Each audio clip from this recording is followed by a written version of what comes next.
Olá, quintos anos! Hoje é dia 28 de setembro e a nossa aula é de ciências. Peguem sua apostila e vamos estudar. Vamos continuar na unidade 2, digestão, aproveitamento dos nutrientes. Página 17. No capítulo anterior, você conheceu mais sobre alguns alimentos e a importância de uma alimentação saudável. Mas você sabe o que acontece com os alimentos no corpo humano? Para podermos aproveitar o que os alimentos nos fornecem, é preciso que ocorra a digestão. Neste capítulo, você vai aprender que a digestão começa na boca e que há um longo caminho para que os nutrientes dos alimentos possam ser aproveitados pelas células. Prepare-se! A viagem dos alimentos pelo corpo humano está prestes a começar. Roda de conversa. Leia o texto Onde nascem os puns e descubra como e em que parte do nosso corpo os puns se formam. Onde nascem os puns? Você está quietinho na sua, vendo o filme junto com toda a sua família e de repente sente que seu intestino está prestes a liberar uma entrega urgente. Sente o pum chegando. Ouve o barulho da coisa caminhando lá dentro da sua barriga. Pois é, vira e mexe a gente passa por um aperto desse tipo, e é tudo culpa, no bom sentido, do seu intestino grosso, porque é lá que a maior parte dos puns nasce, ou seja, num recanto do sistema digestivo. Mas o mais importante no caso dos puns é saber que o seu cólon também serve de lar docilar para um monte de bactérias, e é aí que mora o segredo.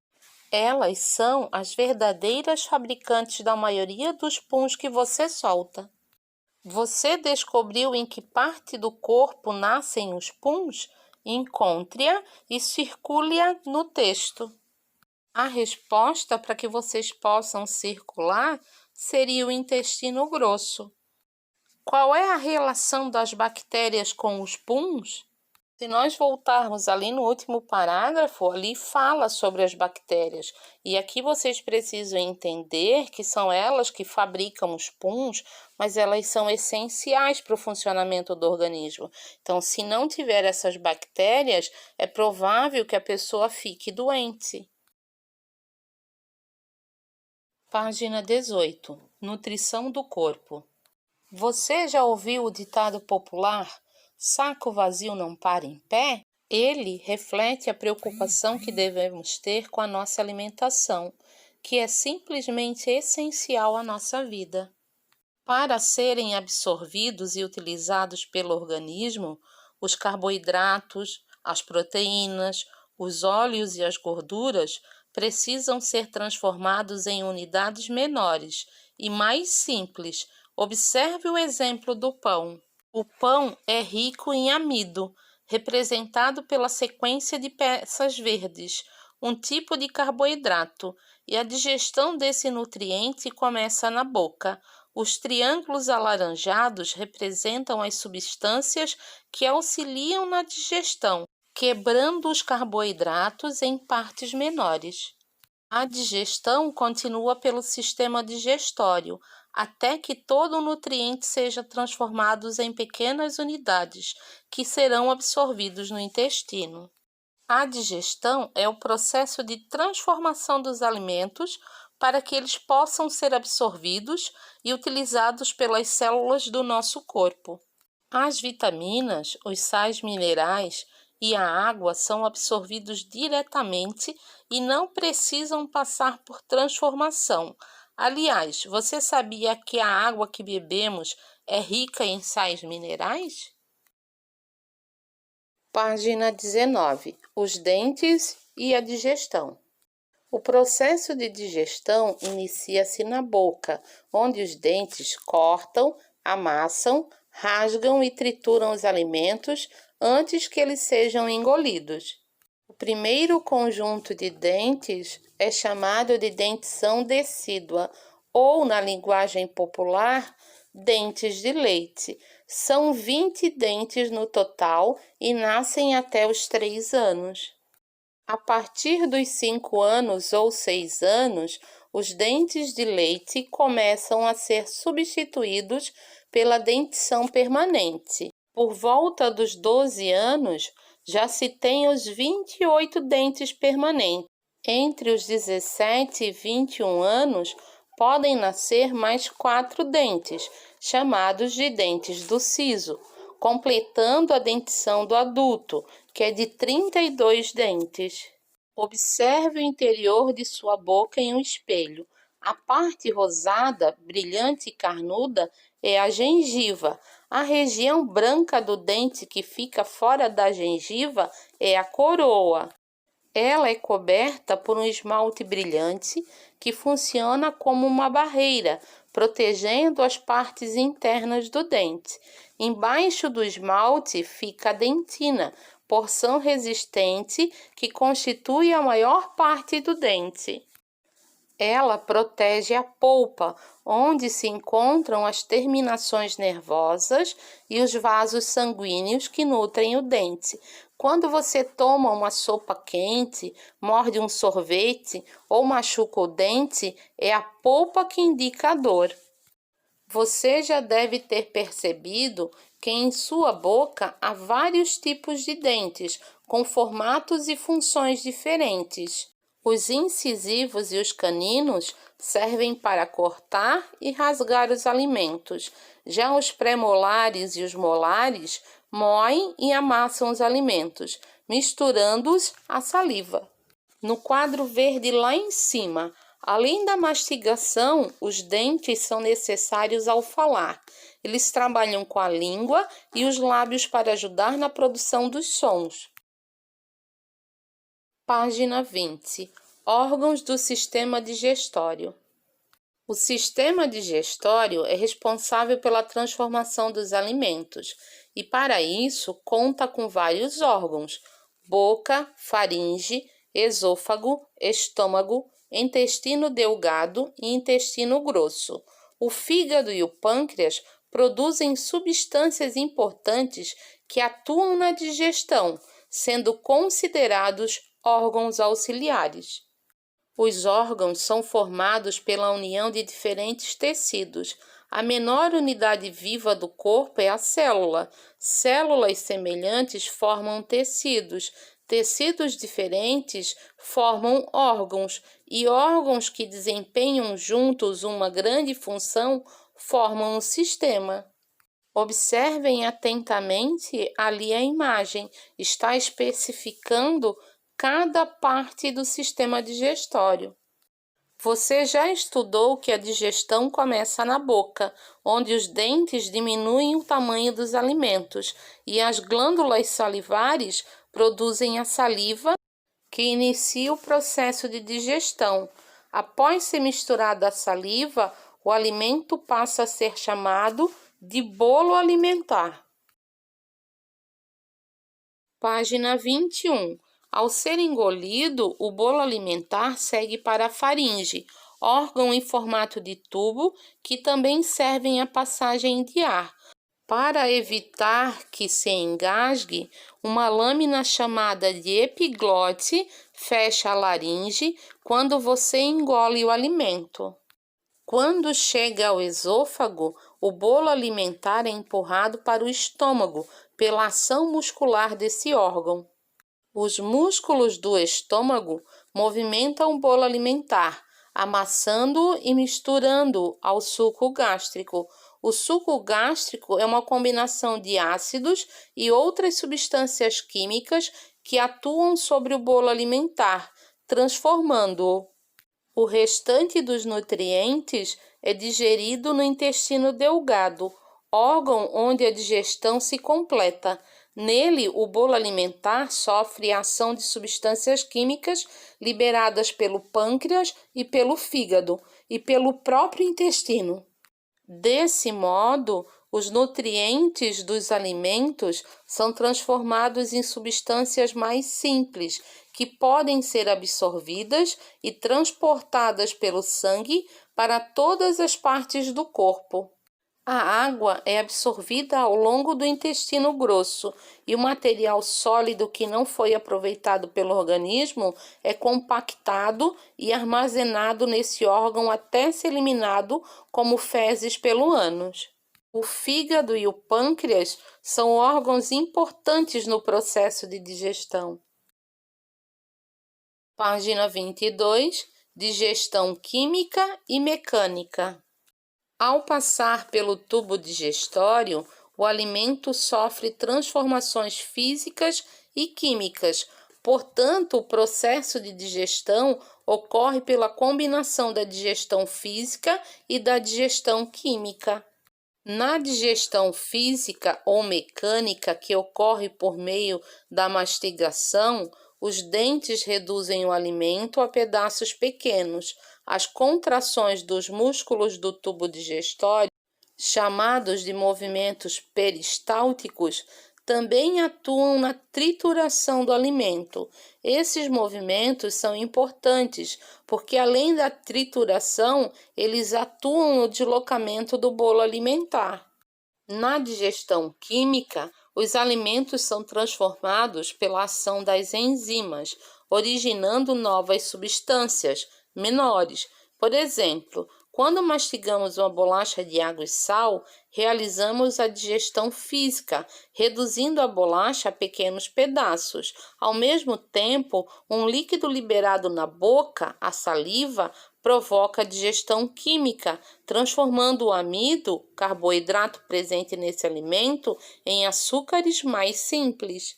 Existem enzimas que atuam na boca, no estômago e no intestino delgado, órgão em que há maior ação enzimática. Então, a digestão física mais a digestão química seria igual à digestão completa na transformação dos alimentos. Página 23. Investigação científica. Esta atividade a prof vai deixar em aberto. Quem quiser fazer, que tenha todos os materiais em casa, pode fazer.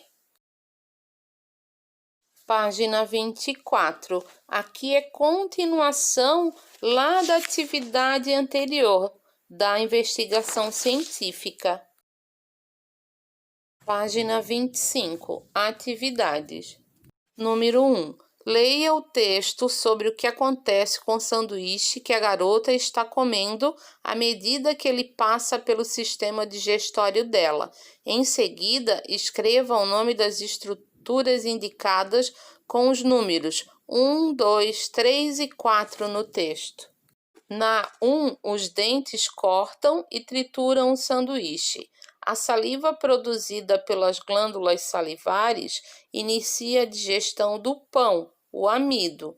No 2, o suco gástrico inicia a digestão da carne que recheia o sanduíche. No 3, termina a digestão do pão e da carne. Começa e termina a digestão das gorduras e é realizada a digestão do alface e do tomate. Na sequência, ocorre a absorção dos nutrientes. No 4, é absorvida a água e os resíduos da digestão são transformados em fezes.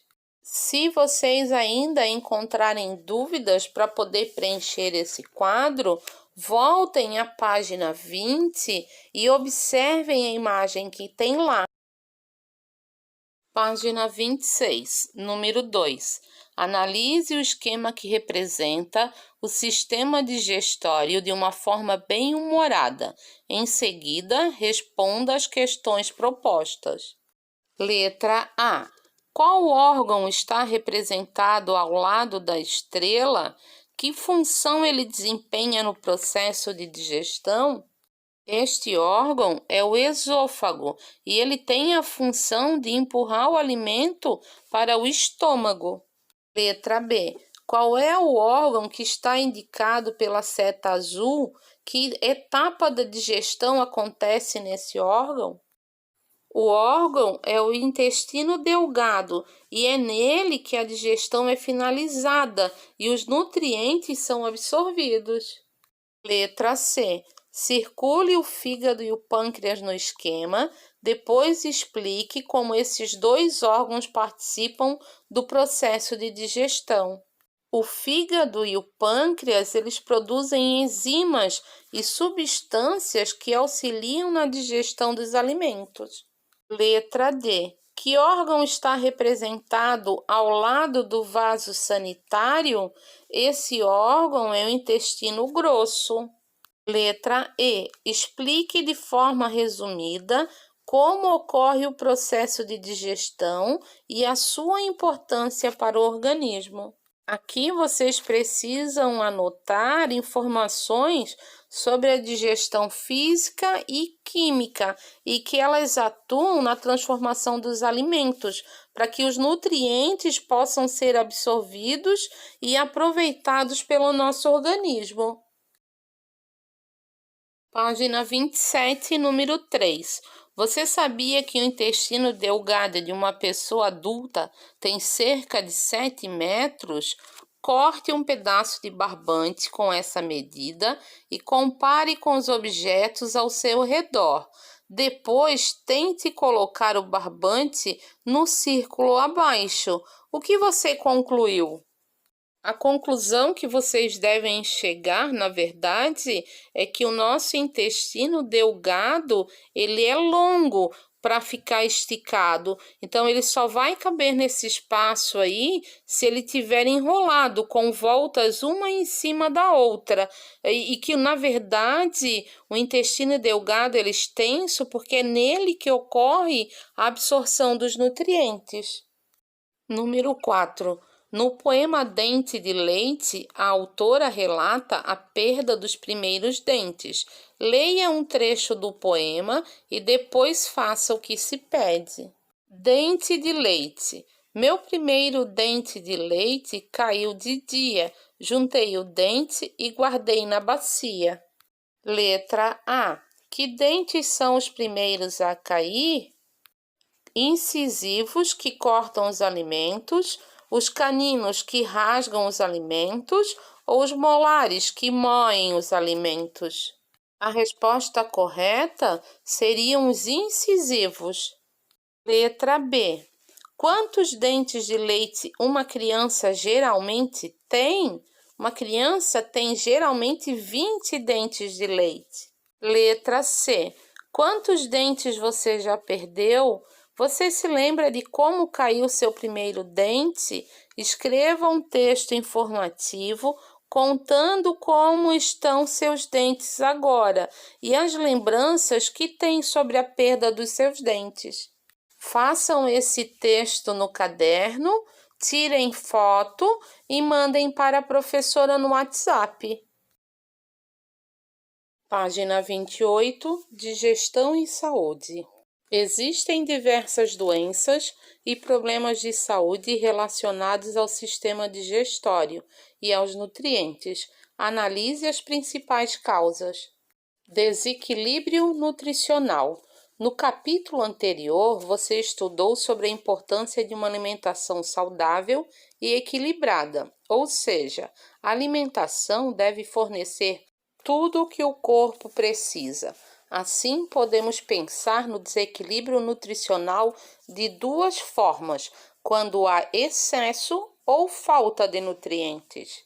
Quando uma pessoa come mais alimentos do que precisa, o corpo dela armazena o excesso de nutrientes em forma de gordura. Quando essa gordura ultrapassa o nível considerado normal, diz-se que a pessoa está em sobrepeso. Se essa pessoa continuar acumulando gordura, ela vai entrar em obesidade, uma situação que pode prejudicar o funcionamento de diversos órgãos, inclusive do coração. No Brasil, quase 20% da população está obesa, causando o que o Ministério da Saúde classificou como epidemia. Entre as causas destacam-se o excesso de alimentos ultraprocessados, a falta de exercícios físicos, as dificuldades emocionais e a herança genética. A herança genética é a informação do DNA que é passada dos pais aos filhos e que controla o funcionamento das células. Entretanto, há casos em que a pessoa não ingere os nutrientes necessários, provocando a desnutrição.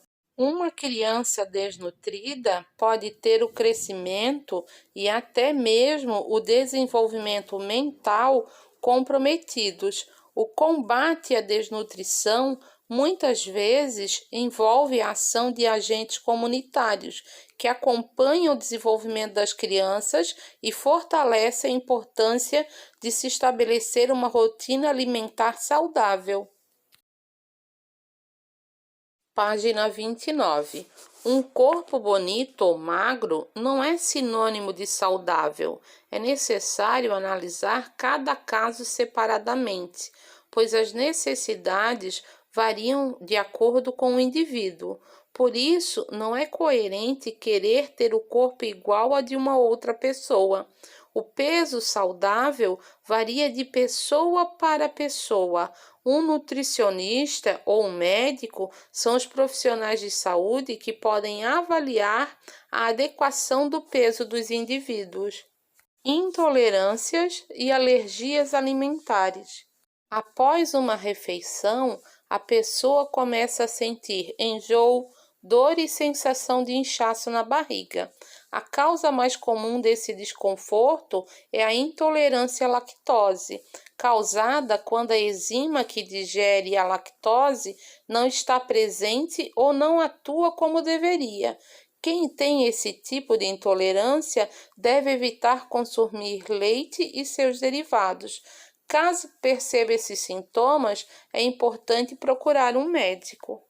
Algumas pessoas têm alergia ao glúten, uma proteína presente em cereais como o trigo, a cevada e o centeio. Elas podem apresentar sintomas como diarreia, prisão de ventre e perda de peso.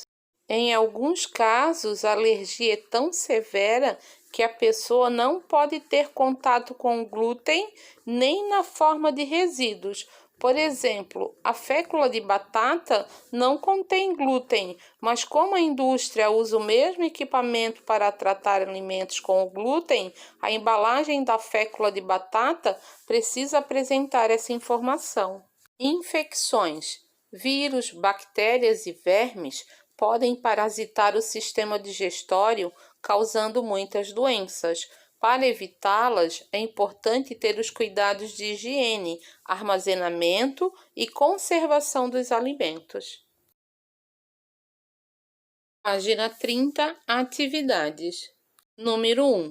Quando nascem, ainda na maternidade, os bebês precisam fazer um exame chamado de teste do pezinho, que avalia várias doenças, incluindo a fenilcetonurta. Quem tem essa doença não consegue digerir um derivado de proteínas, a fenilalanina. Isso pode causar problemas no desenvolvimento caso a doença não seja tratada desde o nascimento. Sobre a fenilcetonúria, assinale V para as alternativas verdadeiras e F para as falsas. O teste é feito em recém-nascidos para evitar problemas de desenvolvimento da criança. É verdadeiro. A fenilcetonúria é uma das causas da obesidade. É falsa. Não é necessário tratar, pois as intolerâncias alimentares causam apenas um desconforto. É falsa. Número 2. Sobre alimentação saudável, leia alguns passos propostos pelo Ministério da Saúde. 1. Procure oferecer alimentos de diferentes grupos, distribuídos em pelo menos 3 refeições e 2 lanches por dia. 2. Inclua diariamente alimentos como cereais, arroz e milho, tubérculos, batatas, raízes, mandioca, macaxeira, aipim, pães e massas, distribuindo esses alimentos nas refeições e lanches do seu filho ao longo do dia.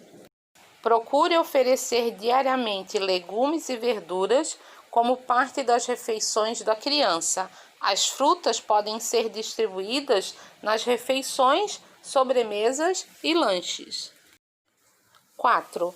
Evite oferecer refrigerantes e sucos industrializados, balas, bombons, biscoitos doces e recheados, salgadinhos e outras guloseimas no dia a dia. 5. Diminua a quantidade de sal na comida. 6. Incentive a criança a ser ativa e evite que ela passe muitas horas assistindo TV, jogando videogame ou brincando no computador. A atividade ali embaixo nós não vamos fazer porque nós não estamos em sala de aula. Nós encerramos aqui então a revisão da apostila do primeiro bimestre na disciplina de Ciências. Não esqueçam de curtir e comentar o vídeo. Até a próxima aula. Se cuidem. Beijos. Amo vocês.